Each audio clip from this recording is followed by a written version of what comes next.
ప్రత్యక్ష యుద్ధంలో గెలవలేనప్పుడు artificial intelligence తో గెలిచేయచ్చు. ఇప్పుడు ట్రంప్ అదే పని చేసుకొస్తున్నాడు. తాజాగా తన ట్రూత్ సోషల్లో ఏఐ జనరేటెడ్ ఫోటోలు పెట్టుకొచ్చాడు. అందులో గార్డియన్స్ ఆఫ్ ద వరల్డ్ పేరుతో షేర్ చేసినటువంటి తొలి ఫోటోలు ట్రంప్ ప్రపంచాన్ని పరిశీలిస్తున్నాడు. ముందు భాగంలో అమెరికా యుద్ధ విమానాలు ఎగురుతుంటాయి. రెండు వైపులా ఇరాన్ మీద భారీ పేలుళ్ళు, మంటలు ఎగసిపడుతున్న దృశ్యాలు ఉంటాయి. సముద్రంలో అమెరికా యుద్ధ నౌకలు మోహరించినట్టు కూడా ఆ ఫోటోల్లో ఉంటాయి. స్ట్రైక్ ఆఫ్ కర్గ్ పేరుతో మరో చిత్రంలో కర్గ్ ద్వీపంలో ఉన్నటువంటి ప్రధాన చమురు ఎగుమతి మీద అమెరికా యుద్ధ విమానాలు దాడి చేస్తున్నట్టుగా చూపించాడు.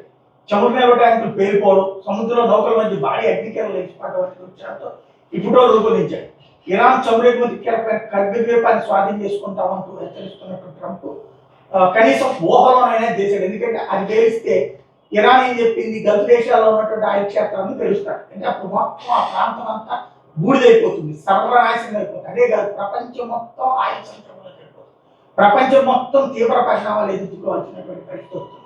అలాగే it's our oil tanker now అంటూ మరో చిత్రంలో అమెరికా జెండా పట్టుకుని ఇరాన్ చమురు ట్యాంకర్ మీద నిలబడి ఉన్నట్టు, పక్కనే అమెరికా సైనికులు ఆయుధాలతో ఉన్నట్టు, కొందరు వ్యక్తులు సముద్రంలోకి దూకుతున్నట్టు ఆ ఫోటోలు.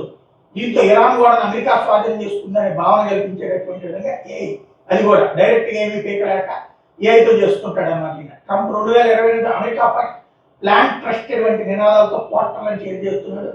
ట్రంప్ పంచుకున్న ఏఐ చిత్రాలు వాస్తవాల కంటే ఊహాజనితులు, రాజకీయ ప్రచారానికి ఎక్కువ ప్రాధాన్యం ఇచ్చేదనుకుంటుంది అన్నటువంటిది అనేక మంది ఇప్పుడు మాట్లాడుతున్నారు.